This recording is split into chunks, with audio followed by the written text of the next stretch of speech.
What's up, everybody? It's your favorite show, Get a Bucket. I'm your host, Trey, and as usual, hope you're all having a wonderful, wonderful day. Today, we're going to talk about my 2025 WNBA expectations, at least for the season awards, right? But before we do that, please make sure to hit that like and subscribe button, comment, tell anyone about the show. Trying to get the ratings up a little bit, just a little bit. But like I said, ladies and gentlemen, today we're going to talk about the 2025 WNBA expectations for the season awards. Now, real quick, I do want to talk about the season awards because we do have as follows: the Sixth Woman of the Year, the Coach of the Year, the Most Improved, the Rookie of the Year, the Defensive Player of the Year, and the MVP. Now, those are a lot of awards to talk about, and I got corresponding names for each award. But let's go ahead and talk about them because I don't want to hem and haw, but we will talk about each individual award and the corresponding players. So with that being said, let's go ahead and talk about the Sixth Woman of the Year, which, and you know what? Let's go ahead and bring up the screen, shall we? I think we should bring up the listing.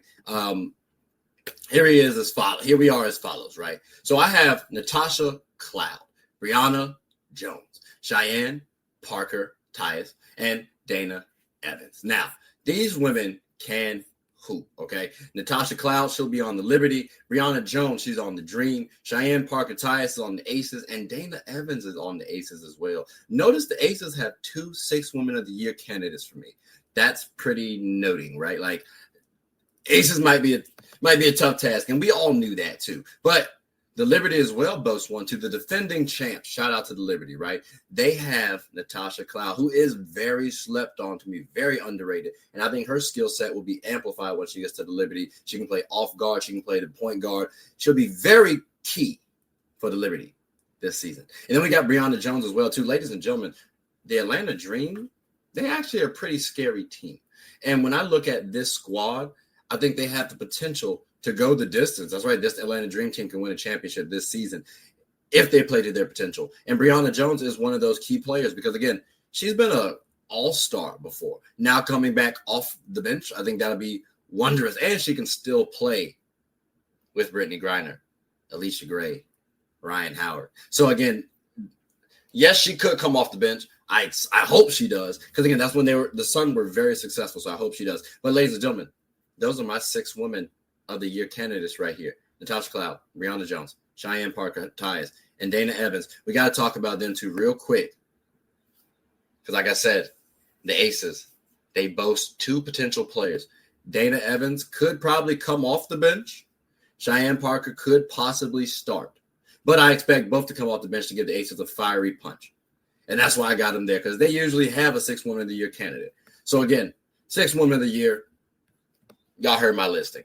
But we'll now move on up to the Coach of the Year. Ladies and gentlemen, my expectation for the Coach of the Year goes as follows: Stephanie White of the Indiana Fever, Carl Smesko of the Atlanta Dream, Sandy Brondello of the New York Liberty, and then Becky Hammon for the Aces. Like, these are quality players. These are quality coaches that we got to talk about. Again, ladies and gentlemen, the Indiana Fever, they did boast a lot of players this free agency. So they have a lot of talent and a lot of expectations. So if they go far, hell, if they become a number 1 seed, which is very possible, they have the talent to do so.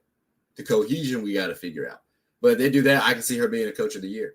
How about Carl Smesko? Hey, we got to figure you out, champ, because there's a little bit of question marks about you. There's some uncertainty. But again, you have a good team.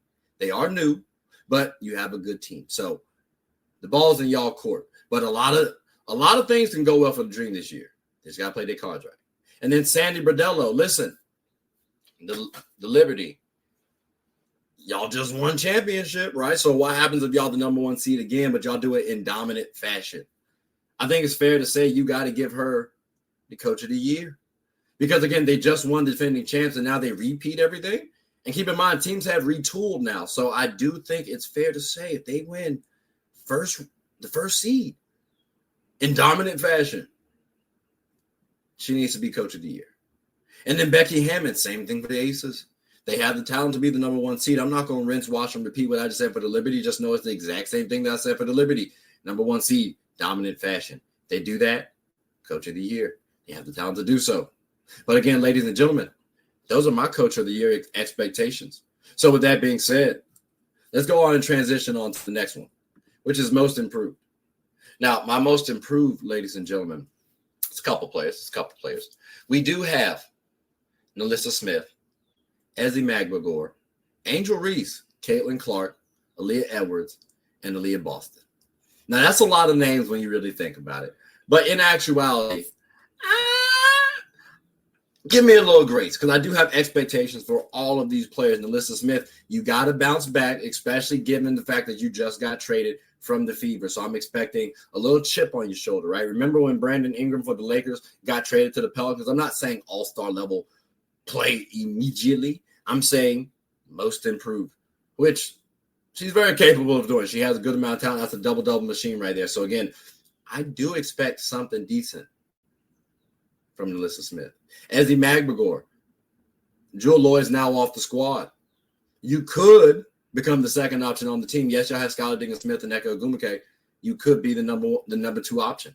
And if you showcase to be the number one option, that'll be even really impressive. And I think that will vault you as the most improved player without question. But again, that's just me, though, and that's a tall task, too, because you are playing with Nneka Ogwumike. But it is possible. There's a world. Then we also got to talk about Angel Reese and Caitlin Clark. Let's put them in the same breath because, again, a lot of eyes are on these players, right? So if they both perform well and they both dominate even more so than what they did last year, I think it's fair to say they get most improved considerations. And especially to a level where, let's say, Caitlin Clark almost edges out somebody for MVP like A'ja Wilson or Breonna or somebody like that. All right, I can see her getting the most improved.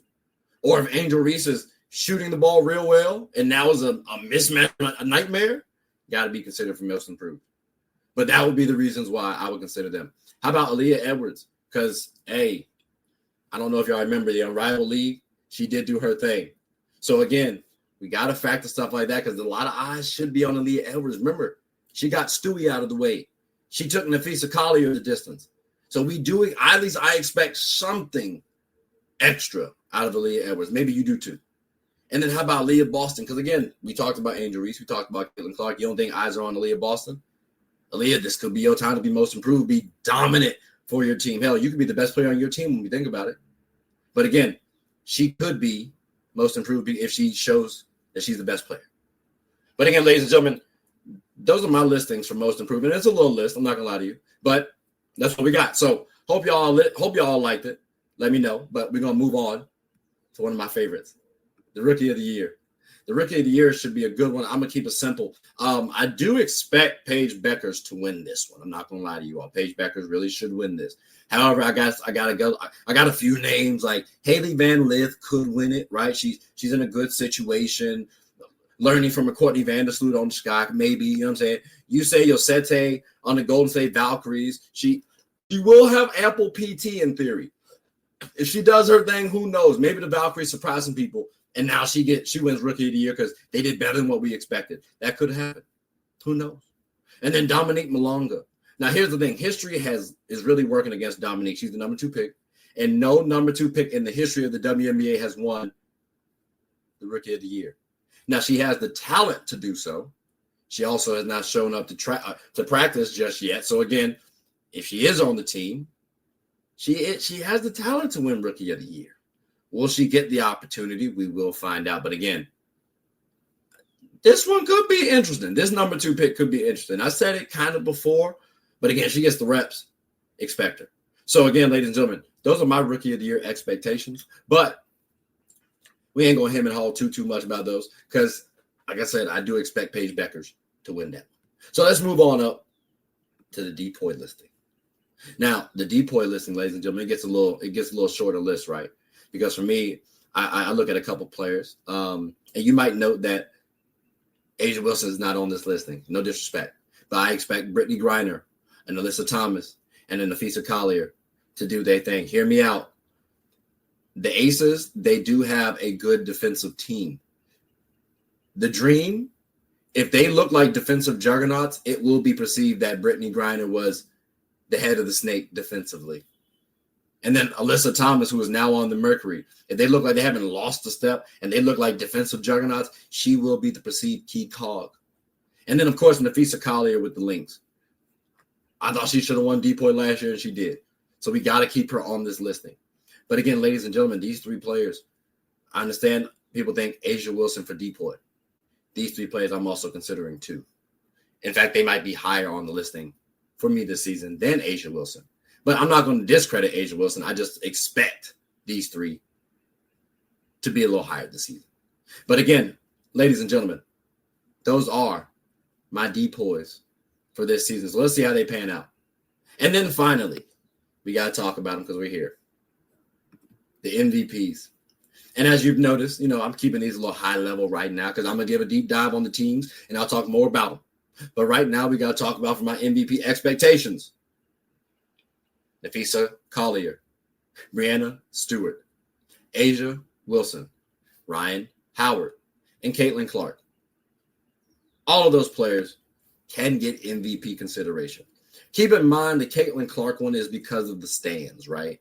But I do think the Fever do well enough to where they try to vault her into the MVP considerations. Again, if they become a number 1, number 2 seed, they were a 6 seed last year, I think people throw her into the MVP discussions. Unless an Aaliyah Boston outplays her. But again, expectations would be Caitlin Clark for MVP. And then a Rhyne Howard, because I said I expect a lot of the dream this season. I do expect a lot more out of Rhyne Howard. Rhyne Howard is one of them players who could be a star in this league. So again, the timer starts now for you and Alicia Gray. And I said that during last year's playoffs. You got that 2-year window. So I got that expectation on you right now. That's just me.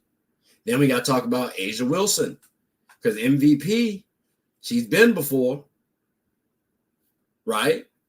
So can she do it again? Because there are some players who are hungry. So if she can, then we got to talk about her as the GOAT a little bit, especially if that's tackled on with a championship. These are the discussions we got to continue to have and monitor. That's what A'ja Wilson. Then Breonna Stewart, because the exact same thing with A'ja Wilson.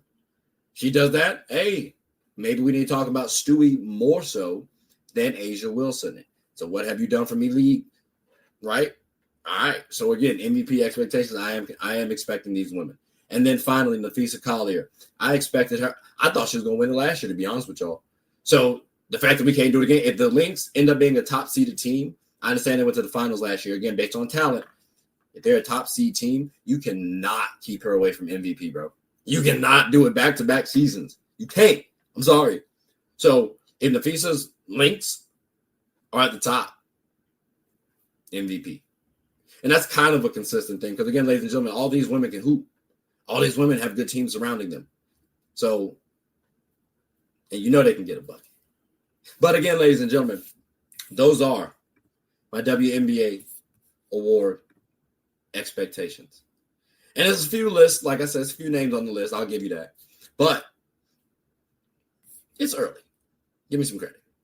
So, again, those are my lists. I hope you all enjoyed it. Actually, before we go, please let me know what y'all think. Did I leave anybody off? If I did, let me know. Comment. We can talk about it. But, ladies and gentlemen, that does conclude the end of this show. So, I hope you all enjoyed. Please let me know what you all think. Like, subscribe, comment, tell anyone about the show. My name is Trey. I'm the host of Get a Bucket. Hope you all are having a good one. Please make sure to watch the WNBA. Take care.